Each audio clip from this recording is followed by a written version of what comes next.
Hey everyone, finally, now I can see you. How are you guys doing? Can you hear me well in the chat? Can you guys let me know if everything is working for you? It's been a few hectic minutes for whatever reason. Okay, guys, you can hear me. That's great. Hi, Benjamin. I see that we have Matrima as well. Welcome, folks. Yeah, I'm tiny bit sorry about those few minutes of delay. Basically, the iPad that I use for streaming is working like a charm, but the software I use to be able to stream directly the content from the iPad to OBS basically decided not to work. I think it's because there was an iOS update that I made and few things needed to sync up.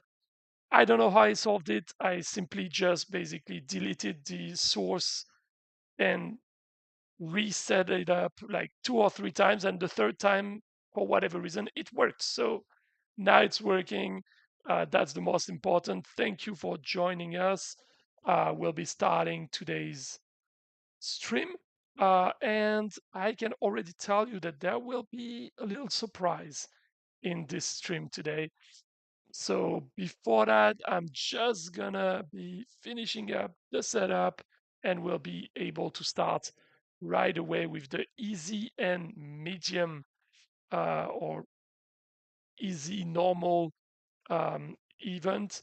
It's gonna be rather fast because we have only like 17 players in there. I'm just rechecking. Yeah, everything is set there. So we'll be able to start right away.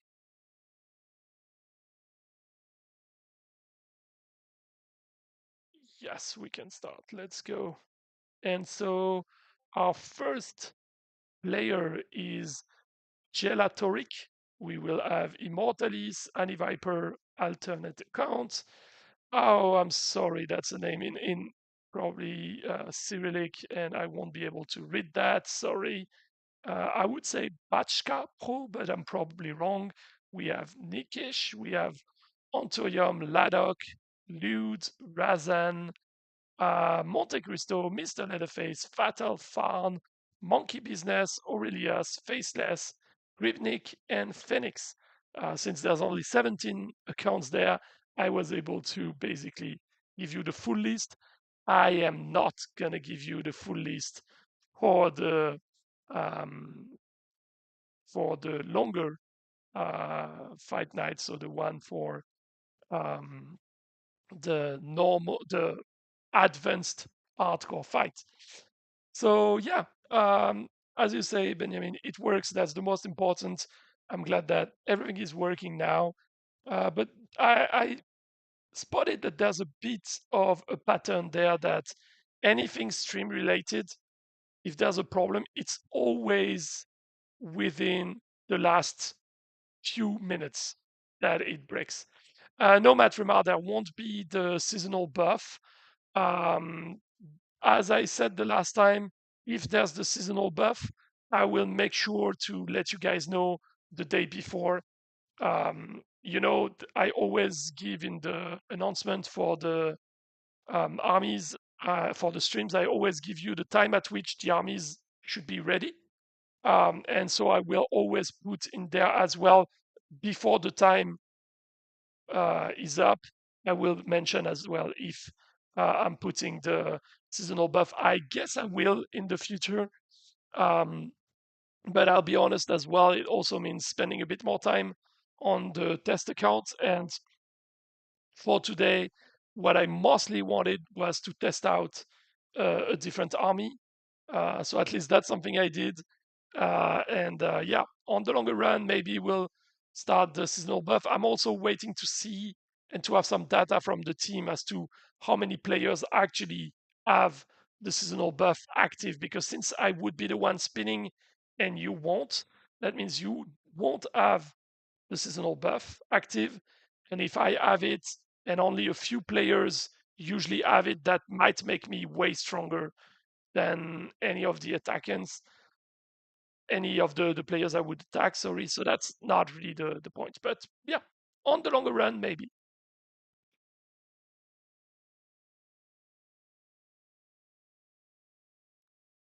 So yeah, today, as I was saying, there will be a little surprise because I will be sharing with you the design of the next global red boss. Now that the designs are fully ready, I'm going to be sharing that with you a bit later, probably in between the two fight nights. Or maybe I will keep it for the end. You know what? I'm going to keep it for the end for you guys to either stay or you have to rewatch at least the end of the stream. Yeah, we'll see. Maybe we'll just do a break during the hardcore fight night and share it at this point. Hey, Joseph, you're asking when there will be the next Eternite extravaganza. Um, so there will be an Eternite extravaganza, so it will come back. We do not know yet when. For the Eternite extravaganza, it's important for us that we run it when we see that there's too many Eternite that has been piling up. Because if we run it too often, then what ends up happening is that people are not really, yeah, they're only waiting for this content to use their Eternite. But that means a lot of players won't have enough Eternite yet, so they would be rather frustrated if there's offers that allow you to get skins you cannot get usually. So we just wait until enough people have reached a certain amount of Eternite, and at that point, that's when you will see it back, but it will come back. Will the Chimera global red bars get cycled in with the normal clan reds now? That's not entirely sure because that was the plan initially. But as far as I understand, that will only be true once we have at least another global red boss design ready. Because from what I understand, um, either we have like 2, 3, 4 global red bosses designs that we are satisfied with, and at this point, the ones that we consider were not good enough for the global red boss might end up making it in the global clan reds, or the other way, um, we would have to basically rotate them in a different way. So I'm not sure yet, but yeah, the problem with the Chimera design is that it was meant to fit more with the initial idea we had for the event, which was to be something where players really come back to it every other day and they are facing the different phases of the red boss. But ultimately, what happens is if we make the boss strong enough, players don't even see the different phases. And when we make it too weak, most players don't see the phases because by the time they get in, already a few of the phases are done. So it's kind of a balancing situation that made the design not ideal. But yeah, that's pretty much the situation for now. Um, so Matt Remar, you're saying that right now we have 4 bosses that are on a set schedule, so adding one to the mix would make it to where you miss one of the red bosses each season. Um, well, no, not every season, right? But every other season, right? Because every season you have only 2 weeks, so there's only 2 red bosses. Or am I getting that wrong? Are the 4 ones come rotating within the same season? I had the feeling that it took a bit more time. Okay. Yeah, but I mean, what I would suggest anyway is that if we go that road, we would probably retire one of the old boss.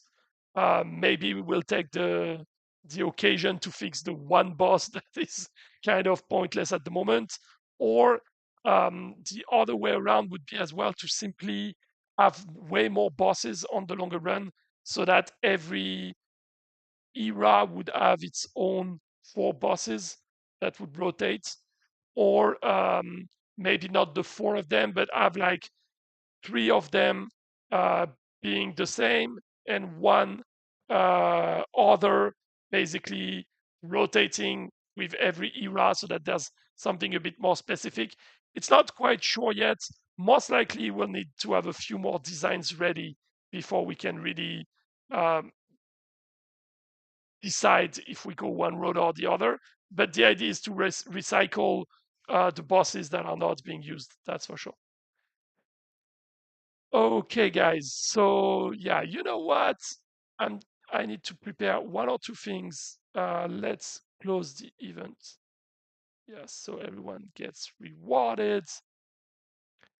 Okay, then I need to go to this account to add some tokens, and then we'll be able to start.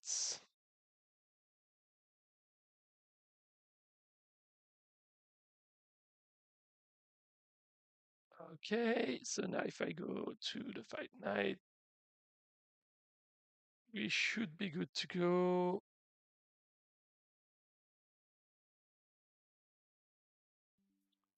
And so for the time being, I'm not sure, guys, but do you feel like we should show you right away everything about this brand new boss design? So uh, just to be clear, I'm not gonna show you, like, I'm not gonna spoil all the abilities and all of that. I'm just gonna show you how it's gonna look like because I think the design is quite interesting. Okay, so let's go with it. There we go, guys. Can you see this? Just waiting to see. Yes, it's showing up. So that's basically what the boss will look like. And I included the little portrait and the actual boss design. If you think about it, with the design of this boss, that should tell you one special thing that this boss would do in opposition to all the other bosses in the game, because that kind of creature is pretty much known for charging. So yeah, that's the only thing I can tease you. I think I already told you anyway that's the direction we were looking at. But yeah, this thing will not stay on its side of the battlefield. That's what I can tell you.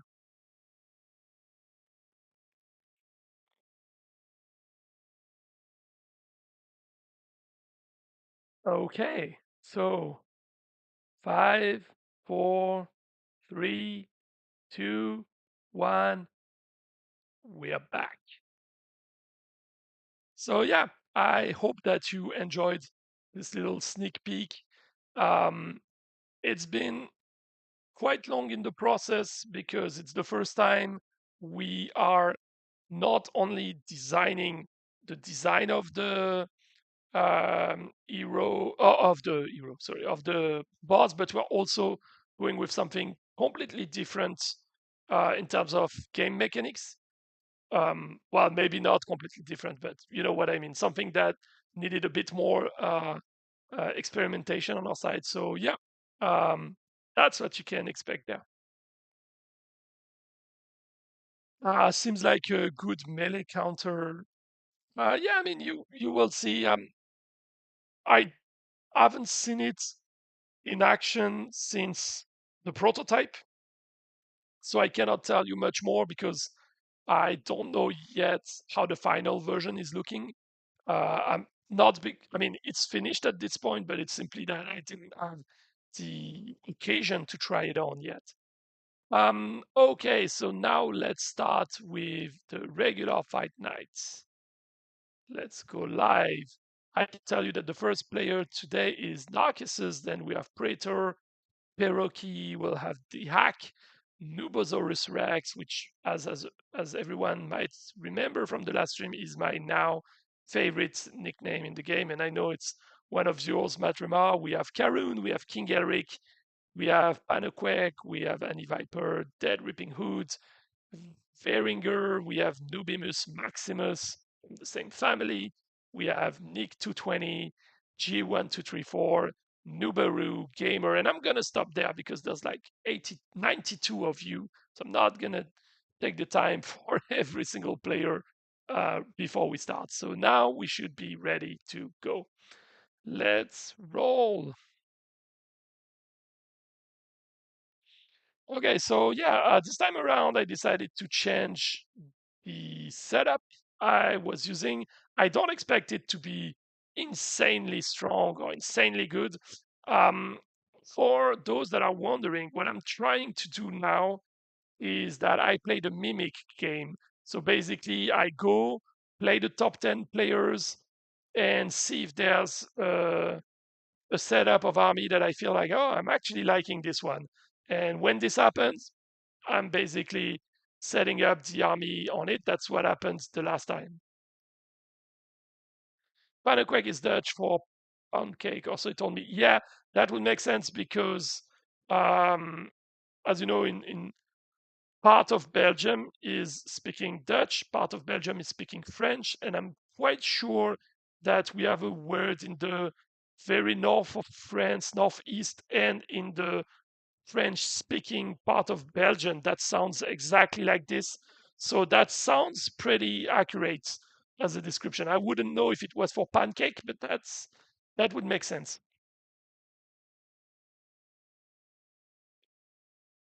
The only thing I can tell you in Dutch, I did work for 2 years, yeah, a bit less than 2 years, with a Dutch colleague on a daily basis. And the one thing I remembered is that he was talking to us about one of the most famous cheese that they have in the Netherlands, because obviously when you speak to a French guy, you have to talk about cheese, right? And at one point, I was mentioning how even if I'm French, I'm not an elitist about cheese. I love cheese from all over the world, and I think there's amazing cheese everywhere.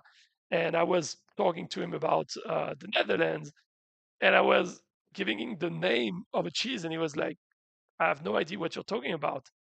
And I was like, "But come on, that's like the most famous cheese you have in the Netherlands." And that was because the pronunciation we have in France is completely wrong. So in France, we were talking about Gouda, which in Dutch is actually pronounced more like Gouda, as far as I understood. Gouda being one of the biggest, most famous cheese that you have in the Netherlands. And that was the moment when I realized that even if the Netherlands are pretty close to France, we don't know much about the Dutch language in France, and we have no idea how to pronounce anything in this language, which is a bit of a shame because as I said, it's quite close from us, and it's funny that I had 2 times the free gold offers today. But anyway, it's funny because in half of Belgium is speaking Dutch or a variation of Dutch, and I don't know of any French people that won't at one point or another in their life go and visit Belgium, and most of the time we will end up being on the side that speaks Dutch. That happened to me 2 years ago. I was going to a music festival in Antwerp, which is the one of the biggest cities in the Dutch-speaking part of Belgium. And yeah, that's one of the moments where I was like, yeah, maybe knowing a little bit of Dutch would have helped. And yes, how now you can put it on pizza. I mean, technically, I guess there's no cheese that you cannot put on pizza. So that's probably true of any cheese. At least for us in France, we can put literally any cheese on pizza. It's quite common to find pizzas with like half of a camembert on it in France. So really, we are not afraid to put any cheese on pizza. Um, I will get mad if you talk about pineapple, but cheese you can put whatever you want there.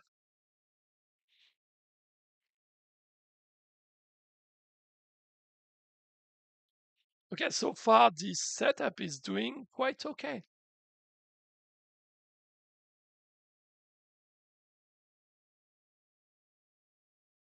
And so as we are entering the, well, as we were entering The overtime, just to follow up on the discussion that happened on Discord earlier today, we are pretty open to find solutions outside of balancing strictly to reduce the draws. The one thing we know is that we can kind of act on it by just changing the balancing of some of the units that are used for the draw, like the displacer and some others. But ultimately, it's also a strategy that a lot of players go for because they kind of like to play this kind of build. So for us, if we only go this way, we are also kind of killing part of the strategic aspects of the game. So what we much rather prefer to do is to potentially, as I was mentioning, maybe have a stronger buff of stats for the last 10 seconds of the overtime or something like this, just so that we try to lower the number of draws, but we keep just as many strategies present in the game, right? Because while the thing is, no one likes draws if you listen to players, but at the same time, so many players use a build that is specifically designed for draws that it cannot really be right, right? So yeah, that's Madrema, you're saying if you gave half of the gold you'd get for a win for getting a draw, it wouldn't be so bad right now. A draw means you just wasted time. Yeah, I get that. I think a draw could be giving out something. Uh, that's probably something we could look into as well. Um, I don't know if it should be half or whatever, because ultimately the it might change a lot of things. Like if you're getting something from a draw, you will have a lot less players that are basically putting a draw maker when they are not actively playing. You know, like as their second army that they put on when they're not spinning. But the consequence of that is that you will have a lot of builds that would completely disappear forever.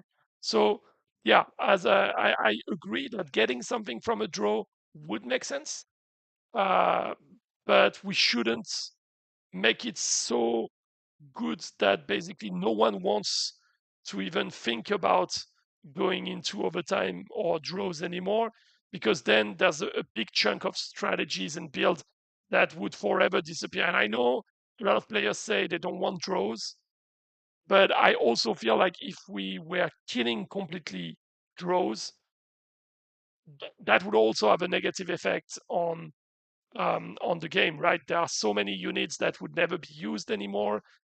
Quite a lot of power stones that would not really be useful anymore. So yeah, I think there are things we can do for this issue, and that's something I'll bring up to be discussed again with the team.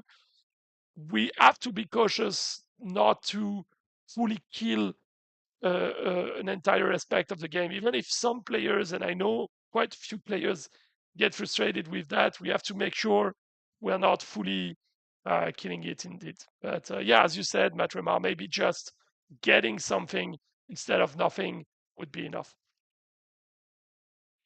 A common suggestion is to have a tie-breaking calculation. Yeah, I mean, I get that. I'm not really sure. I I think the army point one isn't really fair, because if you have one 3 points unit surviving and two 1 points groups of units, um, technically who is really, in the best situation, like, okay, let's say you have two group of hounds and none of them has been even touched, and there's like one bard or a 3 points unit, which one you want, that only has like 1 HP left, and you have this calculation. By your calculation, the guy that has 1 unit with 1 HP left should be winning over the one that um, has more. So I don't know. The problem I could see is that a formula like this So I see two issues. The first one is, and you agree as well, it will never be perfect. That's for sure. It will indeed bring some kind of closure and resolution. But to me, the main concern I would have with this is that it will add server calculation and quite strong ones at the end of every battle. The total of health remaining, that's also not ideal, but that's something that we could consider, like the number of HP left that could make sense as well. The other thing that I've seen some games do is that they get you initially to pick, like, so I don't remember in which game I saw that, but what they were doing is that before you would go into fights, just in general, you would pick pretty much like a rock paper scissors system. You would pick one, whatever it is, rock paper or scissor, to be your um, decider. And basically, if you end up in a draw, but the player in front of you was rock and you were paper, basically you're gonna win the final aspect. It's not ideal either. It's adding some randomness, but the funny thing it creates is that it creates kind of a also a faction system where you have the papers players, you have the rock players, you have um, the scissor players. Of course, that wouldn't be rock paper scissors, and it's not an ideal scenario as well. But it's one thing I've seen, to have like something that is a decider beforehand.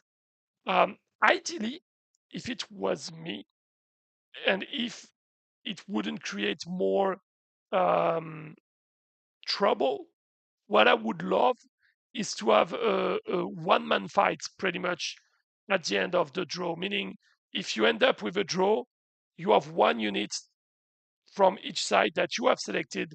It can be a 3 points, it can be a 1 point, a 2 points, two army points, whatever you want, whatever unit you picked, that will basically just be resurrected at the end and be the one decider.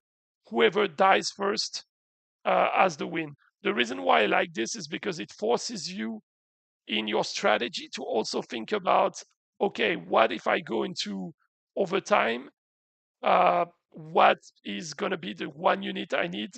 And do I need to change my entire army setup to make some room for that super strong army? Or do I take the risk of saying, no, I'm going to do everything so that I don't go into overtime, or this kind of system? So there are many systems we can go with. I think the most likely scenario is still, though, that we slightly change the the effects in the overtime so that it already reduces the amount of draws, and potentially, if we can see to gain a bit of gold or something like this from there, maybe that could be a solution. um, yeah, the one bit with getting um, gold from draws is that we have to make sure, first of all, that it's only happening obviously in the ranked mode and not in friendly fights. And we have to make sure that it's not happening both accounts, right? Uh, yeah, so we cannot, that's, I guess that the one bit that is not instinctively making sense for the game team is that if it's a draw and there's a reward, there should be a reward for both armies, right? Because both armies kind of supported the draw. But the thing is, if you start making draws where you're getting rewards, then you could pretty much start exploiting this, because you could set up accounts to constantly attack one of your accounts when you where you purposely set it up so that it will be a draw every single time, and basically just wait for the gold to accumulate, right? And because in the game, the only limitation would be the number of auto spins you can have. you can just do it in a way that you set up a certain number of accounts to do that, and they rotate on a daily basis and give you gold. So it wouldn't, if we were to do this, that should be only the attacker, the active player, so to say, would be getting a bit of gold from there. Otherwise, it could easily be exploited. And yeah, for sure, Matrima, anyway, we're all speculating here. As I was saying, most likely the most reasonable scenario is to just change a bit some of the end of the um, end of overtime values to see if it's enough, and probably add a small reward to justify the extra duration, pretty much. Oh no, I mean I'm sure that people are exploiting having multiple accounts to get rewards already. But what I mean is that if we add layers to that on top, there's a point where it becomes more problematic, right? Some of those things pretty much exist since the beginning of the game, and at this point, it would be pretty hard to fully get rid of that without hurting the game, right? But adding one where we know from a fact that it would be heavily exploited, that would be a bigger issue, I would say. That's that's the way I'm seeing it mostly.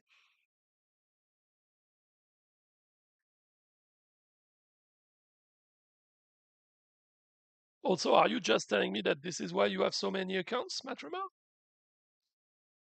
We see you.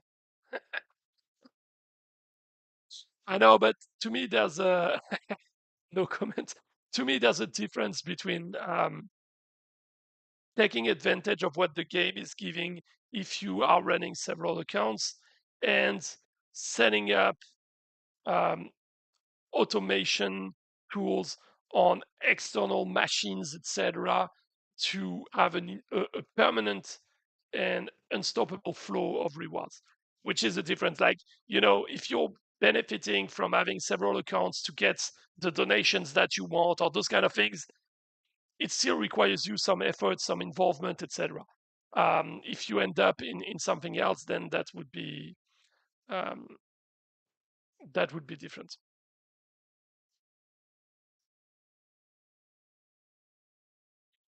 If you increase the clan membership cap to 50. Yeah, I mean, so the clan membership, my gut feeling is that we could increase it, but only once we have clan wars or something like this. Because at the moment, if we were increasing the cap, what would happen is that everyone would jump on better clans, and the number of clans would really end up being very small.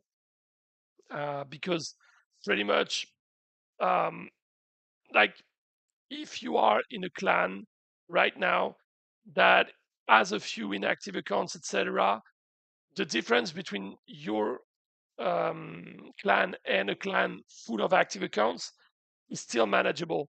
But the bigger the clans can get, the more having more inactive accounts will be a problem. So everyone would jump to bigger clans and more active ones. And in a way, that's cool, but that's not so cool when you end up having a very limited amount of clans and all the same guys being there all the time.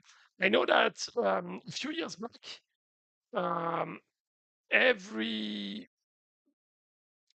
game was making clans that were way bigger. Like you had 50 people in most games, and sometimes they would go to 60, 80. I've seen even games with 100 players. And it seems like nowadays a lot of games went back to smaller clans. I think there are two main reasons for that. The number one is to avoid this situation where a few clans become untouchable, because if you already have like the top 20 of a game in one clan, it's super tough, but you can still have, players from 21st to 40 to join another clan, and they could potentially still stand their ground a bit. If you have a top 50, the difference between a player in the top 50 and a player in the top 100 in most games start to be so big that you can easily have a clan that rules the entire server and kills any form of competition forever in a really short time.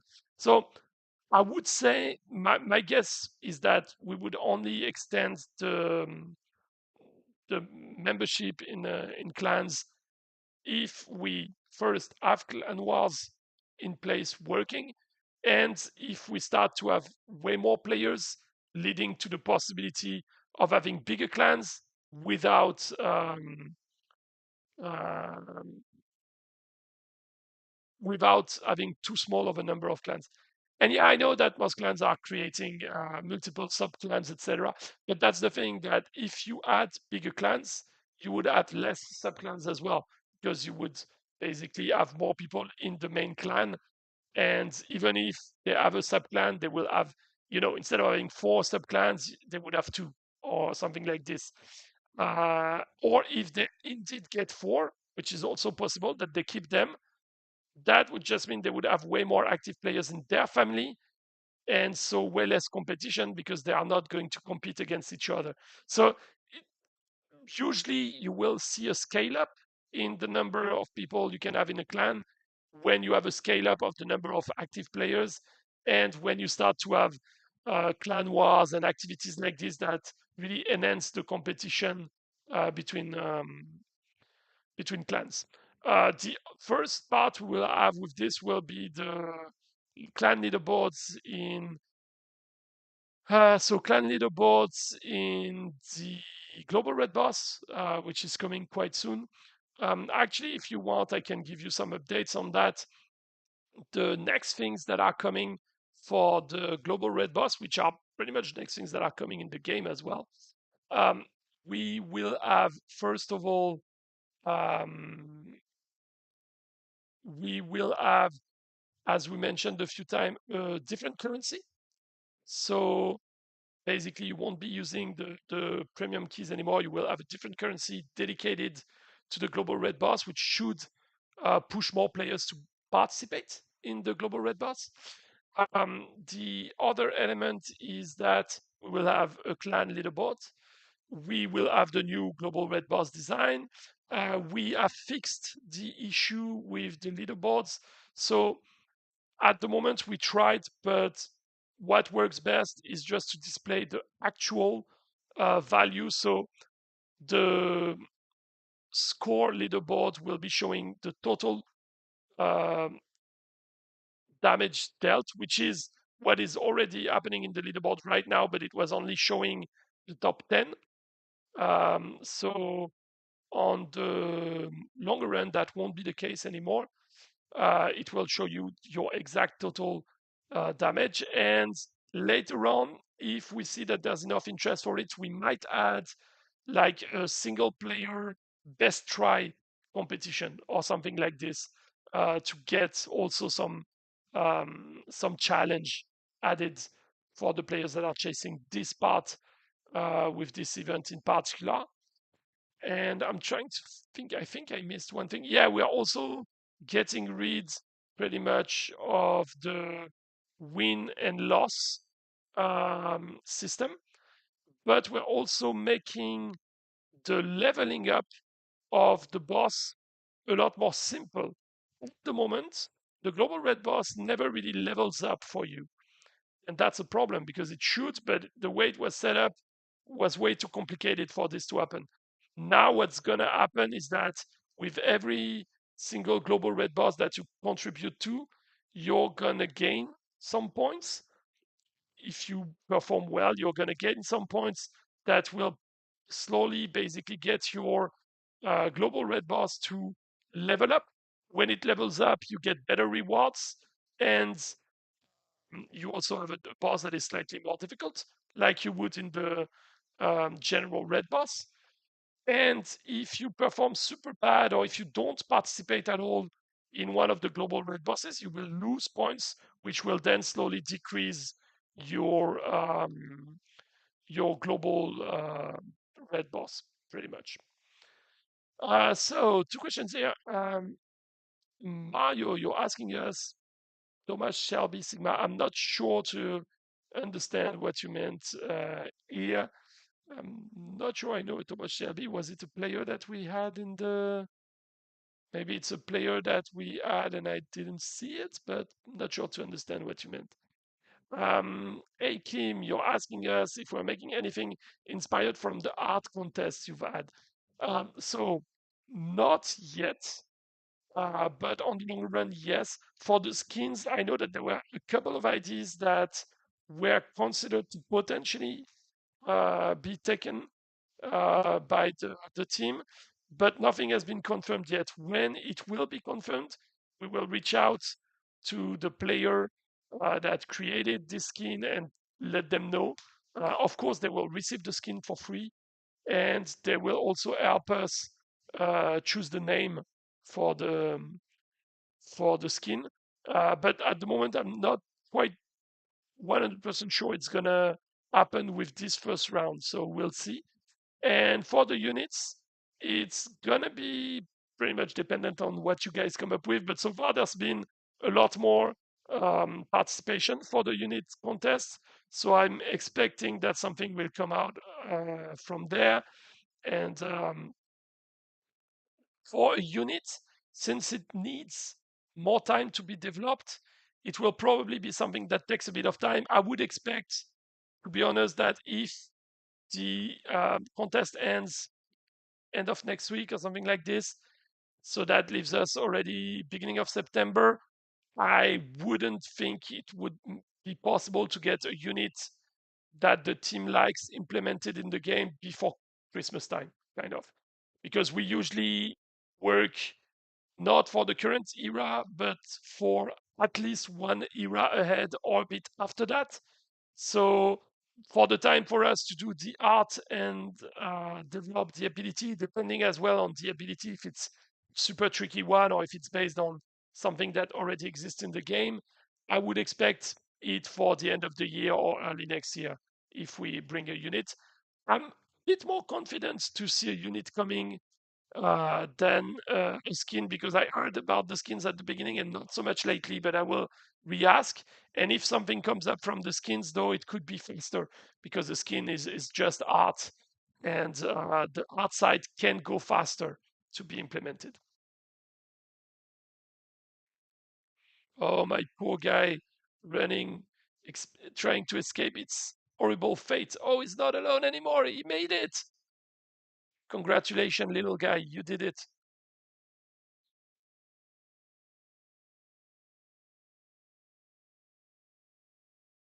I'm checking where we stand as well. We have like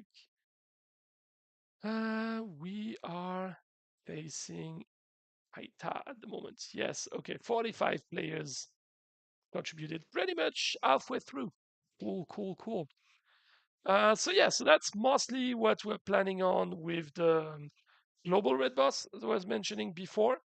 The other thing that is coming very soon is going to be the journey mode changes. So, as a reminder, what will happen there is that we are introducing new journey levels, and we're also introducing the energy for journey levels. It's not going to be really relevant for you guys, but for newcomers, it will make a lot of sense because it will make the progression in journey levels more um, more progressive. It will make more sense.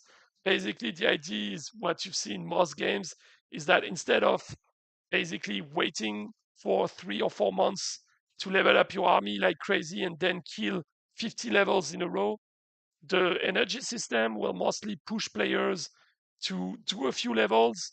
Once they used up their energy, if they start losing on a level, they will basically wait the next day. And that will become for newcomers something that they come to every day.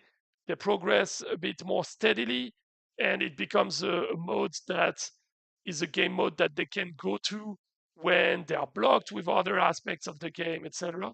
Right now, it's not exactly the way it was for most players when they joined. I mean, of course, for older players, it's not going to make much difference because you're only going to watch, only going to try to play the newer levels. And, we're not going to bring 200 levels, right? So it's not going to take you too long to finish those new levels. Now, though, we should have levels coming more often.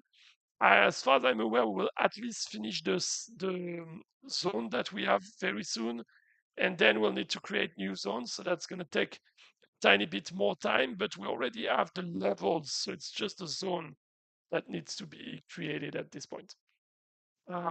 So the changes for the global red boss and the journey mode, those things are pretty much all gonna happen in September. Um, I mean, no, for the global red boss, wait, the global red boss is gonna happen in two phases. I'm not exactly sure which are the elements. We'll confirm that to you. But the idea is to have still most of it. Like phase one is going to be in September. Second one is either going to be in September as well, or would be then in early October or something like this. But that's basically the two main things that are coming rather soon at this point. One thing we're also working on that I didn't mention for the Global Red Boss is newer elixirs. We will be bringing elixirs that are a bit stronger than the current ones. So, not 2 times or 3 times stronger, but there will be stronger elixirs for you guys to catch, which means they will be given as rewards, more valuable rewards here and there, or they can be also obtained through gems, and that's one of the things that will also make the the bosses more dynamic. I think those elixirs might also be available for some other mods, but I'm not sure if it's going to be from the get-go or if it will be unlocked. I mean, it will not be available for the ranked event, but I think it will be available for the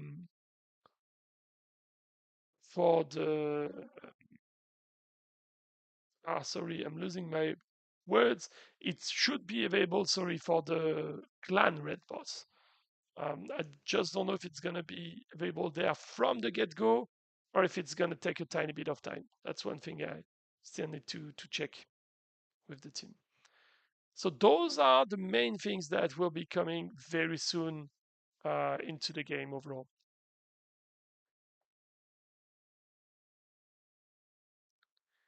You missed the last 10 minutes, Matrama. I basically mentioned what were the changes coming to the global red boss, but if you missed like the last 10 minutes, you might have heard about that. I mentioned as well what was coming for the journey modes. So just as a sum up, it's what we already mentioned a few times that we're gonna add energy that refills automatically for the journey levels, and we're adding new journey levels. The main point is mostly for new players because it will, for new players, make the progression through the journey levels um, more steady and not something that you a mode that you only play for like one day. You play tons of levels until you're stuck, then you don't play for weeks and weeks to progress your army, and then again. So that's gonna change, but it's not a change that is gonna be really relevant for most of you. And I was mentioning that we will have new elixirs, which will be stronger than the current ones, but not insanely strong. It's not like they will be 5 times stronger or whatever, but we'll have new elixirs coming in, and those things are all things that are planned to come within the next month, pretty much by the end of September, early October. Those are the changes that are coming. Um, Hey, Gorkamoka, welcome. You're thanking us for the sneak peek, and you think it looks good. Thank you. I think it looks quite cool as well. They did a great job. I mean, I feel like a Zelda vibe when you give me such boss to fight against. Obviously, so it's not something I'm gonna complain about. Being quite of a Zelda nerd. I wouldn't say nerd because then someone will tell me about this obscure game on the GBA that I never played, but I like this license a lot. So, of course, if you give me this kind of creature design, I'm gonna be happy.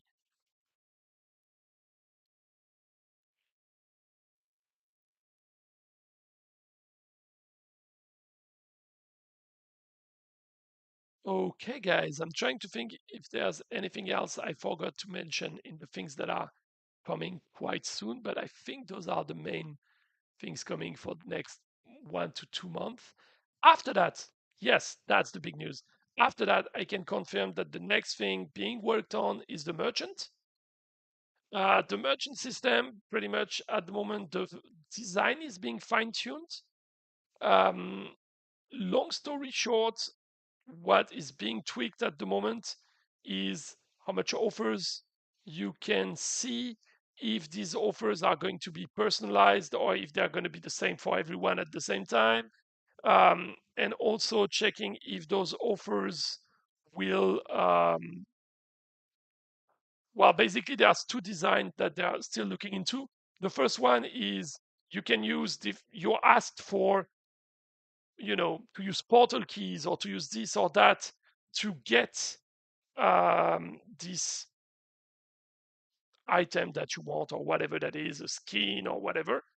That's the first version of the merchant. And what would happen is, if you're not happy with the offer that is there, and this offer is there for 6 hours, you'll basically just get rid of this, and you can get rid of this waiting time by just using gems. So that's how this feature would work.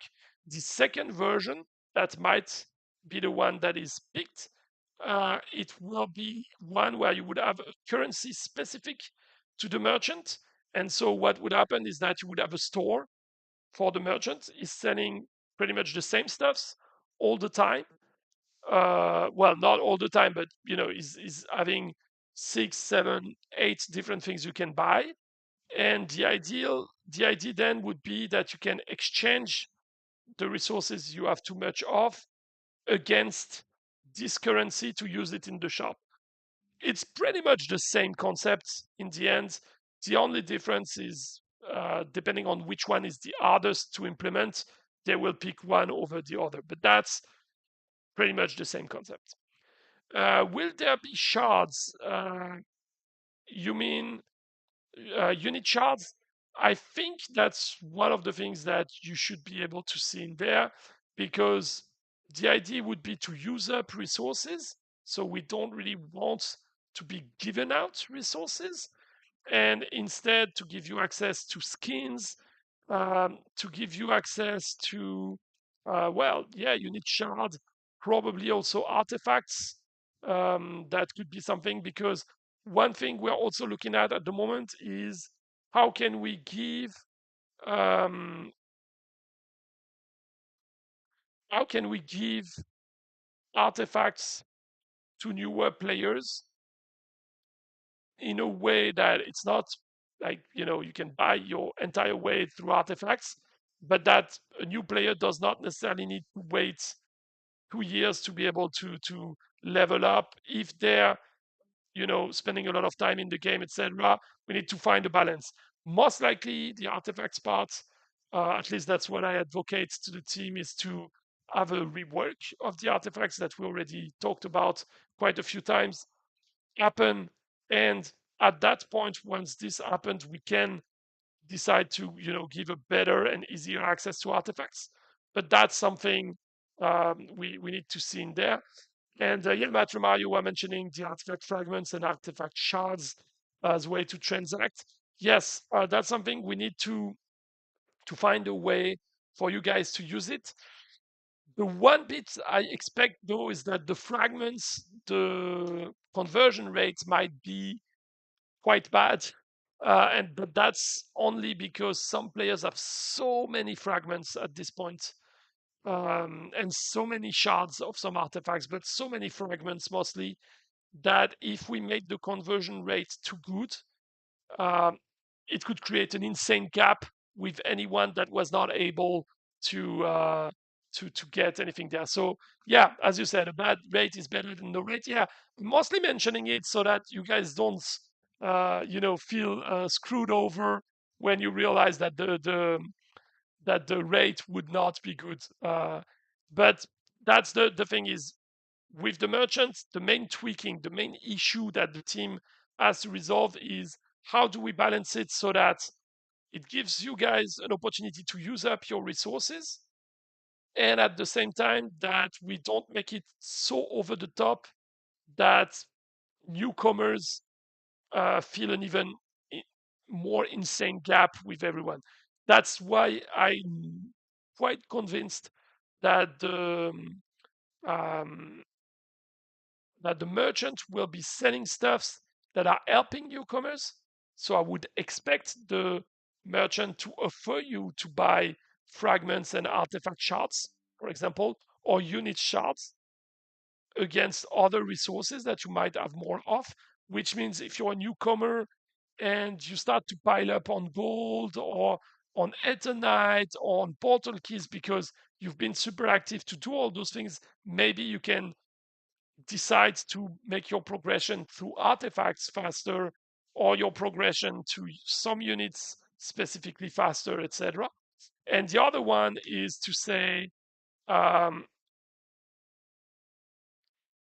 at the same time, it should sell stuffs that would be interesting for the long-time players without creating an insane gap. And that's why I know that there will be cosmetics in there, because that's something that can be interesting for older players without really creating a bigger gap with anyone. But there might be as well still obviously some stuffs that would be better for you.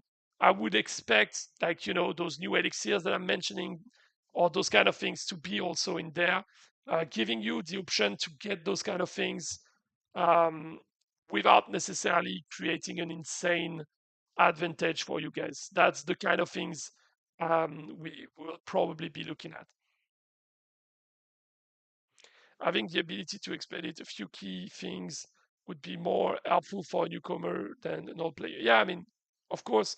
Um, I mean, for old players, and I mean for all players, but one thing that might also happen is like an artifact booster type of offer. Like, on the longer run, we might say, hey, we've spotted that you've been using this artifact and focusing on that, while the system is offering you to, have this one-time offer that is super good.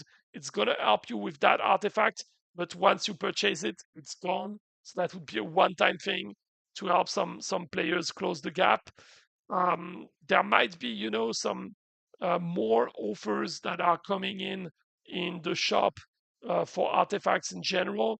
We need to find ways to close the gap, but I would expect those kind of things will only happen again after we have an artifact rework, so that everyone benefits from it and not only the newcomers. That's the way it's looking at so far.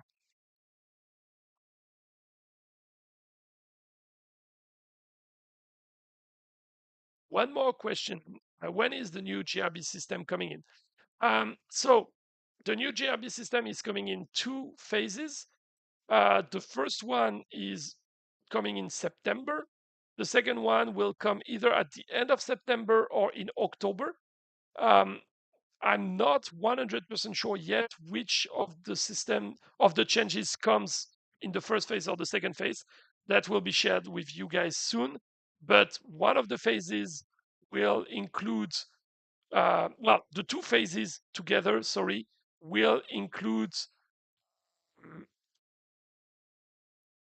the change to a new type of keys, fixed leaderboards issues, clan leaderboards, and no more winning or losing collectively, but instead you will have a better leveling system for your own global red boss. And by unlocking the leveling of the global red boss, you will get better reward. I didn't explain that too much before, but one of the key issues we have right now with the global red boss is that a lot of players feel like the rewards are crap.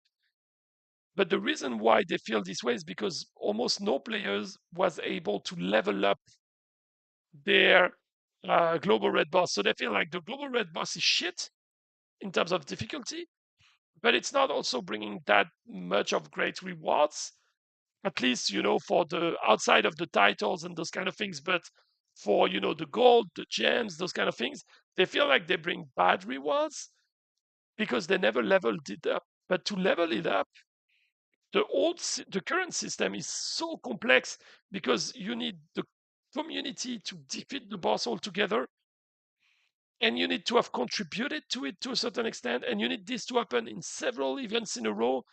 I think you needed like 6 months of it just to level it by one level. So the system didn't make sense at all. Now what we're doing is that we're getting rid of the win-loss condition altogether. And the way we are doing this is that we basically just put the same rewards into both. So if you win collectively and defeat the boss, or if you lose collectively and defeat the boss, it's not changing the individual rewards that you're getting. And the other part is that we're making the point system to level up your boss way more transparent. And the idea is that for all the long-time players like you guys, within a few events, you will have started to level up your boss to level 2, 3, 4, etc. Probably that leveling up to level 10 will take a super long time, but leveling up to level 2, 3 should be rather fast. And that will bring slightly better rewards as well. And since it will be a different type of keys, that should be helping you guys to participate, because you will have more interesting um, ways to progress. Hey, Matramar, you never understood that the level up was outside of a single encounter, um, etc. No, basically, that's the part that I was mentioning, that it was so confusing, even for us internally. We were not understanding the formula in itself, because the reason is that it was working just like the clan reds, but with variables on top to make it work on a global scale. And it was way too complicated. But also, no player could really achieve that, because anytime the community was losing altogether, that would reset everything.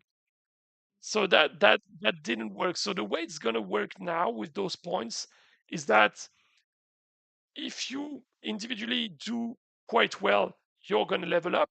If you do quite bad in the event, like you don't participate at all, you don't take out any arts or whatever, you're going to lose points.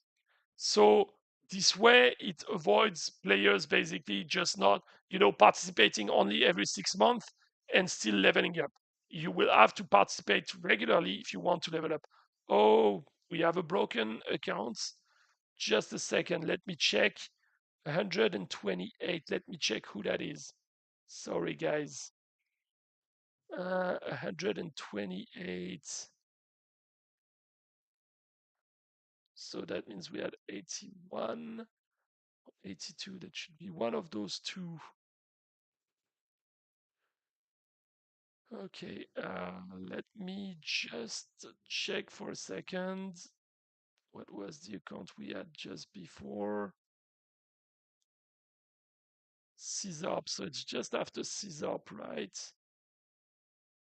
Oh, okay, no, that's again my guy.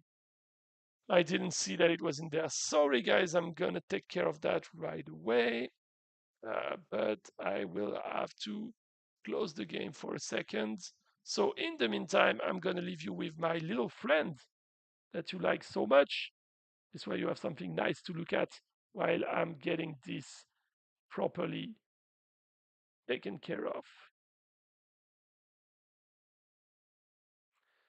Okay, you guy out.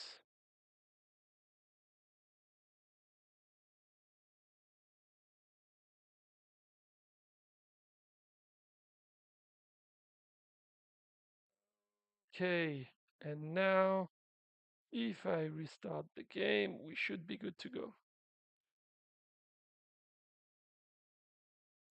So in the meantime, I'm giving you the option to see again this beautiful, beautiful design.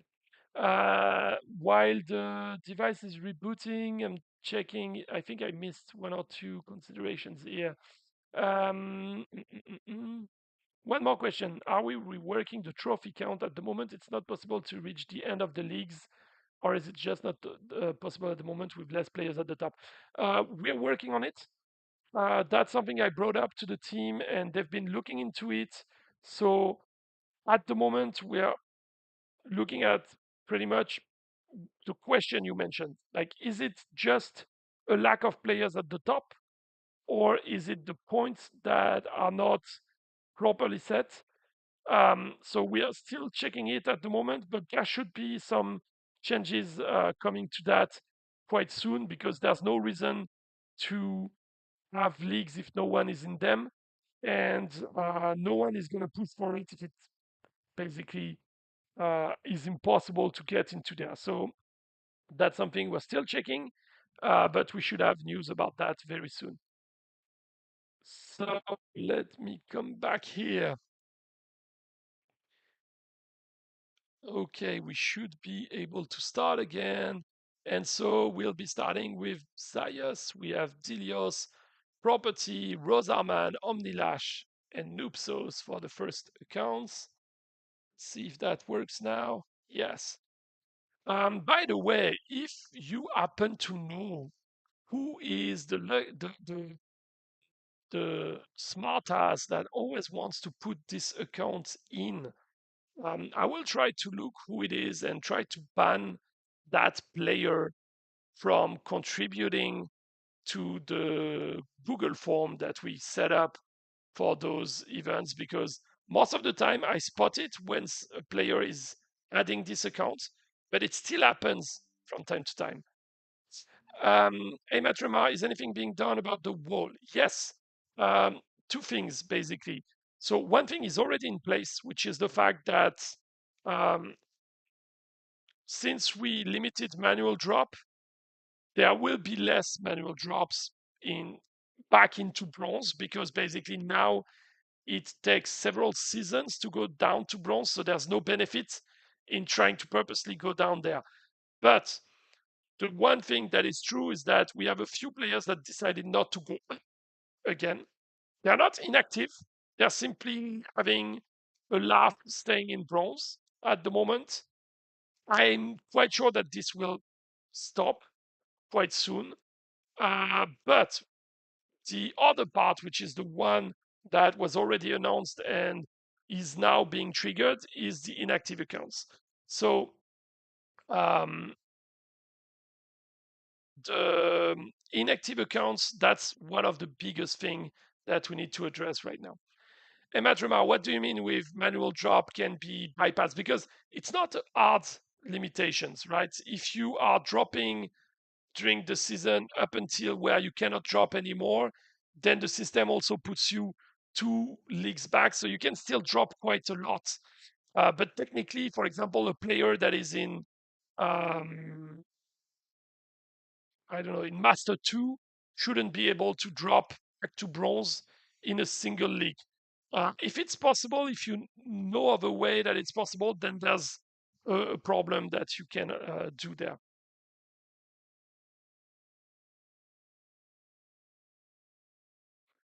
Oh, offline battles can put you below that limit and then you can resume dropping. Oh, that's a good thing that you're bringing up. Then that would fully explain why we still have so much players in the bronze league. Then that's definitely something we need to look into and most likely patch because ultimately it's helping no one. It's making it's not good for anyone in the game to keep that in. So I will bring that up to the team and we'll see what we can do there. Even if that means that we need to rework slightly the rewards as well to ease the players a bit further. But we really need to get this all changes with the league rewards behind us, especially because, for example, you see one of the problems we have right now is also with the skirmish event. The problem with the skirmish event is at the moment entirely based on the fact that we have too many top players or good players in the bronze league. And I know that this whole league change has not been done in the best way on our hands. I know as well that it's not easy for a lot of players to let go of an advantage that they had. But if we all think about the benefit of the game, even on the mid run, it's it makes no sense to have this running this way. It's like, if we were telling you, hey, you know what, the league system is fine, but you're also going to get the rewards from rank 1 to rank 16 every single season. No one would think that it makes sense.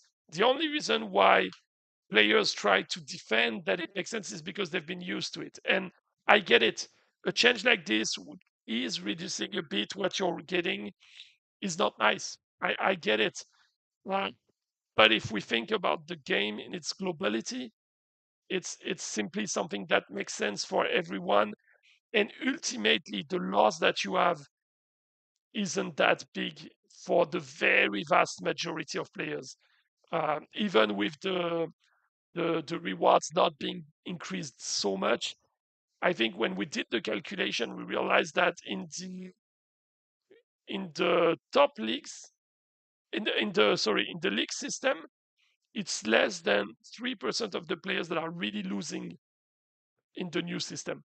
And in the 3% that are losing, it's not 3% of the entire player base. It's only 3% of the guys within the league system.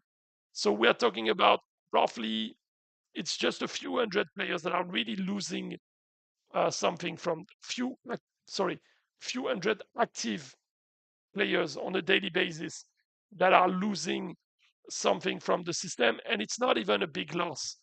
It's most of the time just by joining this events that we're having right now, the community stream, you get more than what you're losing. But I understand that for players, it's not something they want, and it's one of those changes where we know it's better for the game. I think even the players that are really not liking this change understand why we make this change.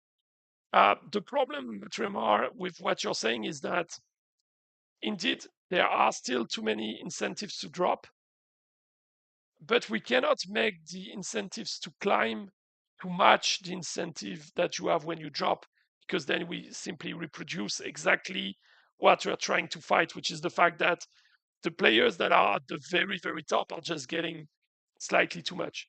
So yeah, um, it's something we need to work on all together. I'm sure we still can do a few stuffs to get it a tiny bit better for the players, um, but we'll need to get past that altogether, because ultimately players see it as well. Like, I'm sure a lot of players by now are not dropping anymore, because we see that the numbers of drop has still dropped. um, and it's not like their progression stopped. Most of those players at the top, they're not progressing that much anymore anyway. They have a lot less units to focus on. They have enough resources to get going. So it's not like it's a drastic change either. But yeah, I understand that it's not an easy change. It's not easy to accept getting less than you used to, even if that might mean you were getting a bit too much. uh, but yeah, I fully understand the players not being happy with this. Hopefully, we'll find a full resolution to that soon, and we can move on from that topic, because it's been basically parasiting the entire summer. It's mostly our fault, don't get me wrong, or almost exclusively our fault. At this point, it's only, we need to convince the last players that ultimately it's still better for them to have a game that will allow players um, to catch up, even if it takes years. Because ultimately, the players we're talking about, a newcomer would still take years before they could even hope to close the gap, or to get at the point where the top players currently are. But the top players, give them those few years and they will also be further. So it's this paradox of Hercules and the turtle. Like, Hercules might be running way faster than the turtle. By the time it reaches the turtle has advanced. Or maybe it's Achilles. Maybe it's Achilles, but you know what I mean. So yeah, I know it's a topic we've discussed in great length. Hopefully, we'll be able to get something going there. Any plans concerning shard distribution? It's so hard to get specific shards. Um, Not that I'm aware of outside of the merchant that we were mentioning before, which might be in itself a solution for that. Um, but it's indeed going to be more and more of an issue with more and more units coming into the game. There will be a point where we'll need to do something. One thing I know was at least considered at one point was to have Joker shards. So let's say you have a Joker shard for 3 points army, you can use it on any 3 points, 3 army points unit, right? And so having those shards being given out as a reward, having a few of them available for gems, etc., would allow for players to progress faster without having to give them specific access to specific units. So that might be a solution to consider as well. I know that this was an idea that was floating around. I'm not sure if it's coming anytime soon, though. I guess there will first be the merchant, and from there, if there needs to be more done on that topic, that's one of the things that was considered. I'm not sure if that was clear enough the way I described it, though. So if you don't understand what I meant, please let me know. And I think we just are over the players we had now because yes, Clovis is not part of it, so we are done. Sorry, guys. Okay, Kokamoka, I guess yeah, it was clear enough. I think this system of Joker shards, you find it in a lot of games nowadays, and it's a good way to allow players to go for specific units. And plus, if you think about it, if you combine it with the merchant, you could even have the merchant at times offering Joker cards so that you can use the shards that you have too many of for unit, exchange them for Joker shards, even if the ratio is not that great, and use them for the unit that you want. So that could be an all-in-one solution ultimately. Okay, guys, let me grant you all of your rewards.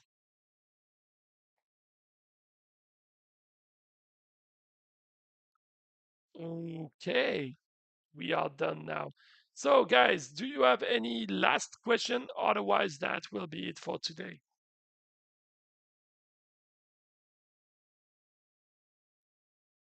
And if that's it for today, I would still like to thank you for joining the conversation today. Obviously, I really hope that you enjoyed the teasing for the next Global Red Boss. I will try to have more of those kind of teasings going forward.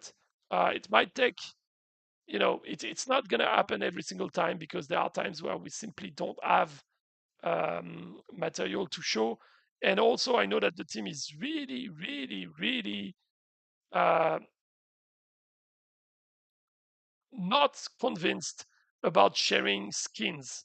So that's the main thing is that I could be sharing upcoming skins, but they don't really like to tease the surprise on that. So yeah, hopefully there will be more things we can tease. And thank you again, guys, for joining. Thank you, Matrimar, Gorka Morka. We had a few people in there today. We had Kim, we had Yosef, we had Benjamin. Thank you, guys. And we'll talk to each other soon. Bye.